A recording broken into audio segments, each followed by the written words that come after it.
Back. Break के बाद हमें ज्वाइन किया है बैरिस्टर अली जफ़र साहब ने, और अब मैं कह सकती हूँ कि आपका ताल्लुक पाकिस्तान तहरीक इंसाफ से है, क्योंकि इससे पहले जब भी हम बैरिस्टर साहब किसी शख्सियत को मदऊ करते थे तो हम कंफ्यूज हो जाते थे, आया ये सुन्नी इत्तेहाद काउंसिल है, ये पाकिस्तान तहरीक इंसाफ है। लेकिन चले अब आज की समात के बाद तो ये क्लियर हो गया। कैसे देखते हैं आप आज के फैसले को? बाय द वे, आप लोगों के एंड पे पार्टी तो हो रही होगी, खुशियाँ तो मनाई जा रही हैं। जी बिल्कुल, मेरा ख्याल है कि हम जो उम्मीद लगा के बैठे हुए थे और जो हमारा ख्याल था वो तो ये था कि हमें मिलेंगी इंशाल्लाह सीटें, लेकिन हमें ये नहीं पता था कि पीटीआई को भी पार्लियामेंट्री पार्टी बना दिया जाएगा और उसके बाद सीटें हम तक पहुंच जाएंगी। वो हमारा ख्याल था कि आगे जाके होगा, लेकिन अल्लाह का शुक्र है और सुप्रीम कोर्ट ने जो आर्टिकल 187 की ताकत इस्तेमाल करते हुए ये रिलीफ दिया है इंसाफ के मुताबिक, ये बड़ा वेलकम है और मेरा ख्याल है पूरी कौम इससे खुश है। अच्छा, तो यानी आप लोग खुश हैं जो सुप्रीम कोर्ट का फैसला आया है, लेकिन आपके जो मुखालिफिन हैं वो नाखुश दिखाई देते हैं। आज़म नज़ीर तार साहब की आपने प्रेस कॉन्फ्रेंस भी देखी होगी, इसके अलावा राना सनाउल्लाह साहब ने भी जो गुफ्तगू फरमाई है वो भी गुजरी होगी। उनके मुताबिक आप तो अपील में गए ही नहीं थे, अपील में तो सुन्नी इत्तेहाद काउंसिल वाले गए थे, आपको तो आउट ऑफ द वे जाके जो जुडिशल एस्टेब्लिशमेंट है उन्होंने रिलीफ दिया है। जी देखें, जो जज साहिबान ने फैसला किया है वो बड़ा इंसाफ के मुताबिक और आइन का तकाजा पूरा करते हुए और जमहूरियत का तकाजा पूरा करते हुए किया है। आर्टिकल 187 एक आइन की शिक है जो ये कहती है कि जब अदालत देखे हालिया वाक़यात और माजी के वाक़यात और उसमें देखे कि उन सारे जो गलतियाँ हुई हैं माजी में उसको अगर दुरुस्त करना है, उसके लिए अगर इंसाफ करना पड़े तो फिर पूरा इंसाफ कर सकती है। ये आर्टिकल 187 कहता है। और उस आर्टिकल 187 ये भी कहता है कि और उसकी तशरीह भी यही है कि अगर इंसाफ करना पड़े अदालत को तो फिर वो ये नहीं देखती कि किसने, किस पार्टी ने, किस फरीक ने क्या रिक्वेस्ट की है या क्या उनकी इस्तदा है। वो फिर पूरा इंसाफ करने के लिए जो कुछ इकदाम उठाने पड़ते हैं और हुक्म फरमाने पड़ते हैं वो फिर अदालत दे सकती है। तो आर्टिकल 187 के तहत अदालत ने ये देखा कि जब से वो सिंबल केस का फैसला हुआ तब से कंफ्यूजन थी और इलेक्शन कमीशन ऑफ पाकिस्तान ने उसकी तशरीह की और तशरीह करने के बाद पीटीआई को इलेक्शन से बाहर कर दिया और मजबूरन जो पीटीआई के कैंडिडेट्स थे उनको मुख्तलिफ सिंबल्स लेने पड़े। पब्लिक जो थी, जो अवाम थी, उनको पता था कि कौन सा कैंडिडेट पीटीआई का है और उन्होंने उसके मुताबिक ही वोटिंग की और उनको इलेक्ट किया। तो सुप्रीम कोर्ट ने ये सारा कुछ देखते हुए ये फैसला किया कि हमारे लिए सबसे ज़रूरी चीज़ ये है कि अवाम ने किसको मैंडेट दिया, और चूंकि अवाम ने पीटीआई के कैंडिडेट समझ के वोट किया और पीटीआई के कैंडिडेट समझ के उनको पार्लियामेंट में लेके आए, इसलिए उनका ये हक जो है, अवाम का भी हक और जो कैंडिडेट्स हैं उनका भी हक और पीटीआई का भी हक, उससे महरूम नहीं किया जा सकता। और अदालत ने कहा कि इसलिए हम सुन्नी इत्तेहाद को माइनस करके हम पीटीआई को ही ये सीट्स एलोकेट कर देते हैं अगर जो कैंडिडेट्स हैं वो चाहें पीटीआई को ज्वाइन करना। अच्छा, तो ये बड़ा इस टाइम ड्यूरेशन में बैरिस्टर साहब, इस टाइम ड्यूरेशन के अंदर आप लोगों के लिए बड़ा क्रिटिकल नहीं हो जाएगा कि जो बाकी के 41 अरकान हैं जिनको इंस्ट्रक्शंस दी गई हैं कि आप 15 दिनों के अंदर अपनी पार्टी से मुतालिक जो है वो इलेक्शन कमीशन को बताएं, मुखालिफिन भी तो ये कोशिश करेंगे कि बहुत सारे आपके लोग टूटें, तो इसके लिए आप लोग क्या करने लगे? जी देखिए, उसके लिए तो ऑलरेडी शुरू हो गया है। जब से ये फैसला आया था उसके बाद से इमीडिएटली उन्होंने खुद लोगों ने राब्ता कर लिया है और अब वो जैसा सुप्रीम कोर्ट ने एक प्रोसीजर बताया है कि आप पार्टी से परमिशन लेंगे, एक तरह से टिकट लेंगे और टिकट लेने के बाद अपने एफिडेविट के साथ उसको पेश करेंगे और वो जब इलेक्शन कमीशन के सामने डॉक्यूमेंट्स पेश हो जाएंगे तो 7 दिन के अंदर उन्होंने फैसला करना है। तो अब कोई इसमें कंफ्यूजन नजर नहीं आ रही और इंशाल्लाह सारे के सारे, लेकिन संभल के कीजिएगा क्योंकि ऐसे मौके बड़े सेंसिटिव होते हैं। सामने वाला भी ताक लगाकर बैठा होता है कि हमने भी बंदे तोड़ने हैं, तो ये ना हो कि आपको सरप्राइज मिल जाए। जी नहीं, इंशाल्लाह ऐसा नहीं होगा, लेकिन उसके लिए हम तैयार हैं। उसके लिए जो इक़दामात जो हमें थ्रेट्स हैं उसको हम इंशाल्लाह उस पर काबू पाएंगे और कोई इसमें हमें फिक्र की बात नहीं। जितने लोग इलेक्ट होके आए हैं वो पार्टी के साथ खड़े हैं और वो उसको छोड़ेंगे नहीं इंशाल्लाह। अच्छा बैरिस्टर साहब, चूंकि ज़ाहिर है कि आप कानून को हमसे बेहतर जानते हैं, मुझे थोड़ा सा एक इस सवाल का भी जवाब दीजिएगा कि जब आप लोग इलेक्शन कमीशन में पहले गए थे और फिर आज़ाद कर दिया गया था आप लोगों पाकिस्तान तहरीक इंसाफ के लोगों को, तो उस वक्त भी आप लोग एक एफिडेविट जमा करवाते हैं इलेक्शन से पहले कि हम आज़ाद लड़ रहे हैं या हम इस जमात के साथ लड़ रहे हैं और आपका क्या स्टेटस है। अभी आपने कुछ देर पहले जिक्र किया कि वो जो जिनको 41 अरकान है जिनको हिदायत दी गई है वो वापस जाएंगे, वो एक एफिडेविट जमा कराएंगे।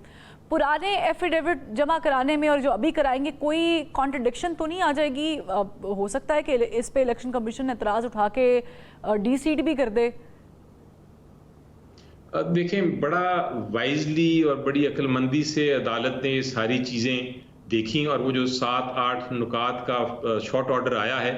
उसमें ये कवर किया कि कोई अबहम ना हो सके उनके फैसले में और कोई रुकावट ना डाल सके इलेक्शन कमीशन ऑफ पाकिस्तान इस फैसले की इम्प्लीमेंटेशन में। इसीलिए उन्होंने ये कहा कि जो माजी में जो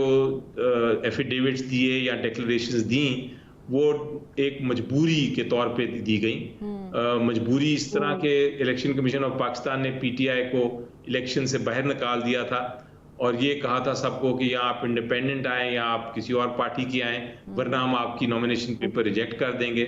और वो उसी बेसिस पे फिर उनको चूंकि मजबूरी के तहत ये और इलेक्शन कमीशन के गलत फैसलों के तहत उनको ये चूंकि इकदाम उठाने पड़े और देनी पड़ी डिक्लेरेशंस, तो अब सुप्रीम कोर्ट ने कहा है कि उन सब को इग्नोर कर दिया जाएगा, उन सब का और नए एफिडेविट्स आएंगे, नई डिक्लेरेशंस आएंगी। इसलिए माजी की डिक्लेरेशंस का अब किसी किस्म का अगर कॉन्फ्लिक्ट भी होगा तो वो कॉन्फ्लिक्ट जो है वो इस रास्ते में नहीं आएगा कि वो पीटीआई ज्वाइन करे। अच्छा, फॉरवर्ड ब्लॉक बनने से मुतालिक वैसे तो प्रेस कॉन्फ्रेंस में भी कहा गया है, लेकिन चहमगोइयाँ बहुत ज़्यादा हो रही हैं कि आने वाले वक्त में शायद पाकिस्तान तहरीक इंसाफ के अंदर से एक फॉरवर्ड ब्लॉक बन जाएगा। जी देखें, हर पॉलिटिकल पार्टी में इसमें कोई शक नहीं कि ग्रुप्स होते हैं और ग्रुप्स को एक नज़रिया रखते हैं, कोई किसी इश्यूज पे डिबेट करते हैं और आपस में इख्तलाफात होते हैं और ये हर पार्टी में है, पीटीआई में भी हैं, ग्रुप्स हैं। लेकिन फॉरवर्ड ब्लॉक कोई मुख्तलिफ चीज़ होती है। फॉरवर्ड ब्लॉक तो एक तरह ये होता है कि हम पार्टी से अलग होके एक नया ग्रुप बना रहे हैं, नया ब्लॉक बना रहे हैं और हम अपना ब्लॉक के तहत हम चलेंगे, हम जो लीडरशिप है पार्टी की उसकी बात नहीं मानेंगे। फॉरवर्ड ब्लॉक का किसी किस्म का ना बना है, ना बनने जा रहा है, ना हाल में है। ग्रुप जरूर हैं, अपने अपने ग्रुप्स हैं और ग्रुप चेंज भी होते रहते हैं और ग्रुप्स अपने अपने जो मौक़िफ़ हैं वो पेश भी करते हैं, लेकिन अल्टीमेटली हर पार्टी अपनी एक क़यादत, जब एक बार ये डिबेट हो जाए तो फिर वो जो भी क़यादत की लाइन होती है उसके मुताबिक चलते हैं और पीटीआई का भी यही पोजीशन है। अच्छा, आप लोगों के कुछ अरकान या यूँ कह लूँ कि उस वक्त जीते हुए आज़ाद अरकान जो हैं वो पीपल्स पार्टी और नून लीग भी उन्होंने ज्वाइन की। अब इस फैसले के तनाजुर में क्या वो भी इसी के अंडर आते हैं और क्या उनको भी वापस रीज्वाइन करनी पड़ेगी कोई पार्टी, या वो जिस पार्टी को ज्वाइन कर चुके हैं वहीं पर रहेंगे? बड़ा क्लैरिटी है इसमें जी कि अगर तो कोई ऑलरेडी ज्वाइन कर चुका है कोई पॉलिटिकल पार्टी सुन्नी इत्तेहाद के अलावा, तो फिर वो तो ज्वाइन कर ली उन्होंने तो एक जीती जागती पार्टी कर ली ज्वाइन। लेकिन ये जो जजमेंट है ये सिर्फ उन लोगों के लिए है जिन्होंने सुन्नी इत्तेहाद जिन्होंने ज्वाइन की या जिन्होंने ओरिजिनली पीटीआई का डिक्लेरेशन दी थी और वो पीटीआई के कैंडिडेट्स थे और उसके बाद उन्होंने यहाँ पीटीआई रहे या आज़ाद रहे या सुन्नी इत्तेहाद ज्वाइन की। तो ये पोजीशन है,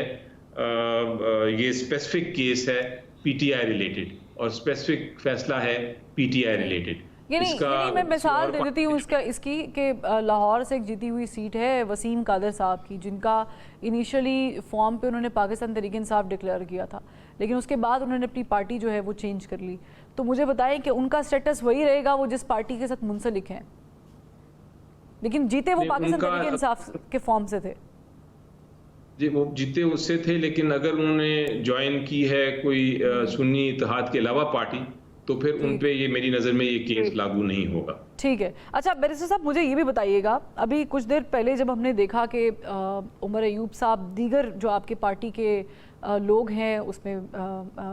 बैरिस्टर जो है वो गौहर साहब भी मौजूद थे, प्रेस कॉन्फ्रेंस जब उन्होंने की तो उमर अयूब साहब ने कहा कि इलेक्शन कमिश्नर पर आर्टिकल 6 लगना चाहिए। अब वैसे तो आर्टिकल 6 बहुत बड़ा लफ्ज़ है, लेकिन इसके खिलाफ क्या करेंगे? क्योंकि आज कोर्ट ने भी जो है वो इसके ऊपर तशवीश का इजहार किया और कहा है कि उन्होंने अपना काम ठीक से नहीं किया। क्या आप उनकी कारकर्दगी से मुताल्लिक जाएंगे कोर्ट में? ये देखें, इलेक्शन कमीशन ऑफ पाकिस्तान, हमारा जो शक था कि वो पीटीआई के खिलाफ है, वो यकीन में तब्दील हो गया और उसके बाद उसके ऊपर सुप्रीम कोर्ट ऑफ पाकिस्तान ने भी अपनी जजमेंट के ज़रिए स्टैंप कर दिया कि वाकई ही इलेक्शन कमीशन ऑफ पाकिस्तान जो है वो आइन की खिलाफ वर्जी कर रही है और एक टारगेट कर रही है एक ही पॉलिटिकल जमात को। आपको याद होगा जब मैं पेश हो रहा था इलेक्शन कमीशन के सामने और ये बहस हो रही थी, तो उनसे मैंने इल्तिजा की थी कि आप इतना आगे ना चले जाएं कि आपकी वापसी नामुमकिन हो और आपके खिलाफ इल्ज़ाम लग जाए। आप रिजर्व सीट्स जो फैसला करने जा रहे हैं, आप उठा के पीटीआई की रिजर्व सीट्स या सुन्नी इत्तेहाद की रिजर्व सीट्स आप दे रहे हैं दूसरी पार्टीज को। इतनी नाइंसाफी ना करें, इतनी आइन की खिलाफ वर्जी ना करें, वरना आप जिम्मेदार होंगे और अल्टीमेटली आपके खिलाफ एक्शन होगा। और वही हुआ। सुप्रीम कोर्ट ने ऑब्जर्वेशन में भी और अब फैसले में भी 10 जज साहिबान ने ये फैसला किया कि इलेक्शन कमीशन ऑफ पाकिस्तान ने जानबूझ के एक गलत तशरीह करके सिंबल केस की उन्होंने ये फैसला कर दिया और सिंबल पीटीआई को नहीं दिया और उसके बाद उनके लोगों को इंडिपेंडेंट लड़ाया और उनको फोर्स किया, उनको मजबूर किया कि वो सुन्नी इत्तेहाद ज्वाइन करें और उसके बाद उनके रिजर्व सीट्स भी ले ली।